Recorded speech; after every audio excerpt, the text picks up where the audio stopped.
नमस्कार दोस्तों, मेरा नाम जितेंद्र बीकानेरिया, प्रवक्ता विद्युत, राजकीय पॉलिटेक्निक महाविद्यालय राजसमंद।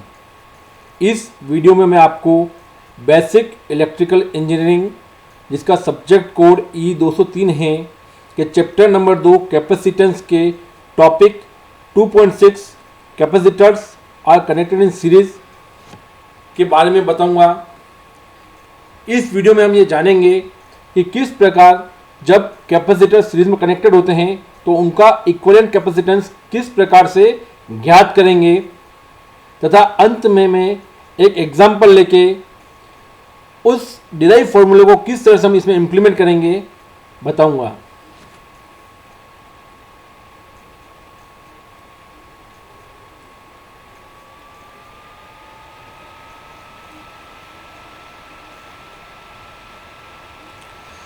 जैसा कि चित्र ए में दिखाया गया है कि दो कैपेसिटर C1 और C2 आपस में सीरीज में कनेक्टेड हैं।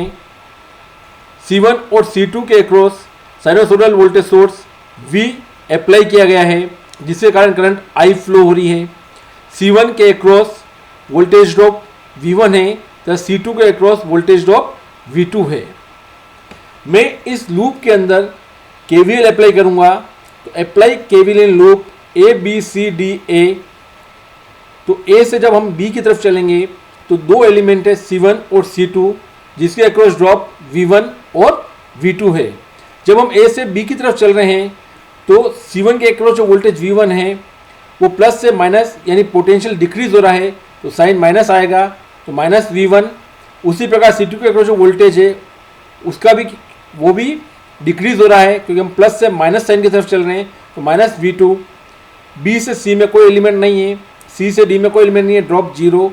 D से A में सप्लाई वोल्टेज सोर्स लगा हुआ है, हम माइनस से प्लस की तरफ चल रहे हैं, पोटेंशियल इंक्रीज हो रहा है, अतः साइन प्लस आएगा, प्लस V इक्वल टू 0 और V equal to V1 plus V2, जिसे कि हमने समीकरण 1 से दर्शाया है। यहाँ पर एक ध्यान देने वाली बात यह है कि हमने साइनसोइडल वोल्टेज सोर्स काम में लिया है और इसके सिरों पर प्लस और माइनस दर्शाया गया है। यहाँ पर प्लस और माइनस इंस्टेंटेनियस पोलैरिटी है।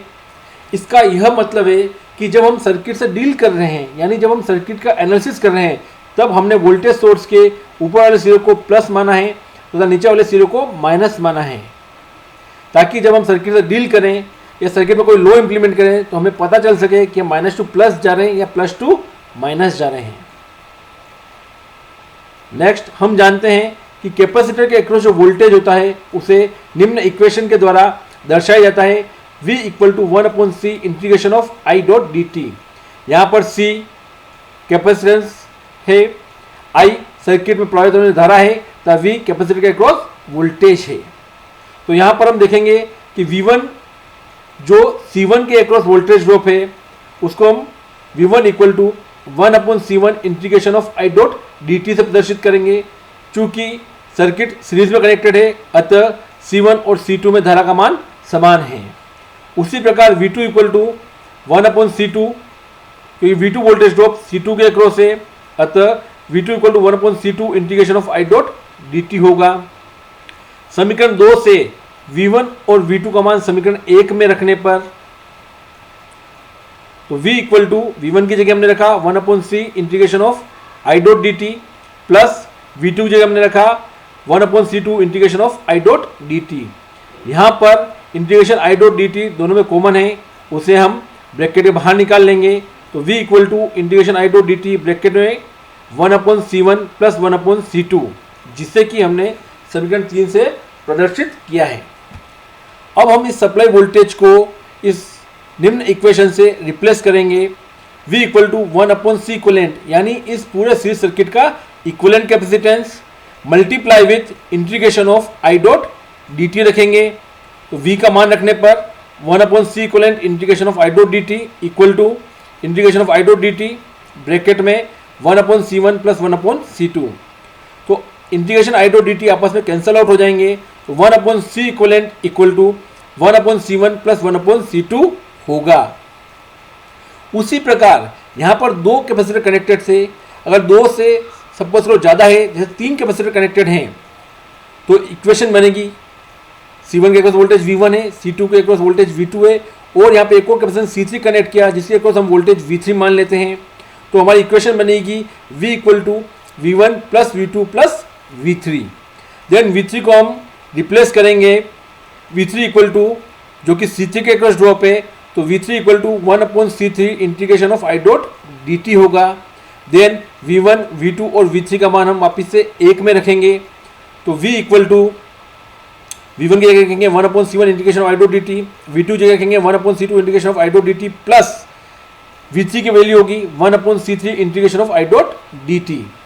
तीनों में से हम I डॉट dt कॉमन निकाल लेंगे, तो V equal to integration I dot dt bracket में आएगा 1/C1 plus 1/C2 plus 1/C3। इस सप्लाई वोल्टेज को हम इस इक्वेशन से रिप्लेस करेंगे, तो V की जगह हम रखेंगे 1/C इक्वलेंट, इस सीरीज सर्किट का equivalent capacitance integration of I dot dt equal to integration I dot dt bracket में 1/C1 plus 1/C2 plus 1/C3। Integration I dot dt आपस में कैंसिल आउट होंगे, तो 1/C इक्वलेंट की value आएगी 1/C1 plus 1/C2 plus 1/C3। इस प्रकार जब n कैपेसिटर सीरीज में कनेक्टेड होंगे तो हम उसका फॉर्मूला ज्ञात कर सकते हैं। उसकी वैल्यू होगी 1/C equivalent equal to 1/C1 plus 1/C2 plus 1/C3 plus dash dash dash plus 1/Cn। अब यहां पर एक एग्जाम्पल दिया गया है जिसमें कि 3 कैपेसिटर C1, C2 और C3 आपस में सीरीज में कनेक्टेड हैं और उसके सिरे A और B के बीच में हमें इक्विवेलेंट कैपेसिटेंस ज्ञात करना है। इस फिगर A को मैं पुनः यहां पर रिड्रॉ कर रहा हूं। यहां पर हमने C1, C2, C3 के जो दो सिरे दे रखे हैं A और B, उसके अक्रॉस हम आभासी वोल्टेज सोर्स मानेंगे। आभासी वोल्टेज सोर्स हम इसलिए मानेंगे कि यहाँ पर तो हमें पता चल रहा है कि C1, C2, C3 सीरीज में कनेक्टेड है, बट अगर सर्किट थोड़ा सा कॉम्प्लिकेटेड हुआ, यानी उसमें सीरीज कॉम्बिनेशन भी है और पैरेलल कॉम्बिनेशन भी है, तो हम कैसे ज्ञात करेंगे कि कैपेसिटर सीरीज में कनेक्टेड है या पैरेलल में कनेक्टेड है। इसके लिए ये बढ़िया है कि हम एक आभासी वोल्टेज सोर्स मान लें A और B सिरों पर, जहाँ पर कि हमें इक्विवेलेंट कैपेसिटेंस निकालना है, वहाँ पे आभासी वोल्टेज सोर्स V मानेंगे, जिसके कारण करंट I प्रवाहित होगी। अगर जो एलिमेंट कनेक्टेड है उनमें सेम करंट जा रही है, इसका मतलब वो सीरीज में कनेक्टेड होंगे। अगर वहाँ पर करंट का डिवीजन होता है, इसका मतलब वो पैरेलल में कनेक्टेड हो सकते हैं। तो यहाँ पर हम देख रहे हैं कि C1, C2, C3 में समान करंट I फ्लो हो रही है। इससे तात्पर्य है कि C1, C2 और C3 तीनों श्रेणी क्रम में जुड़े हुए हैं। तो इनका तुल्य प्रतिरोध का फॉर्मूला होगा 1/C equivalent equal to 1/C1 plus 1/C2 plus 1/C3, जैसा कि हमने ऊपर ज्ञात किया है।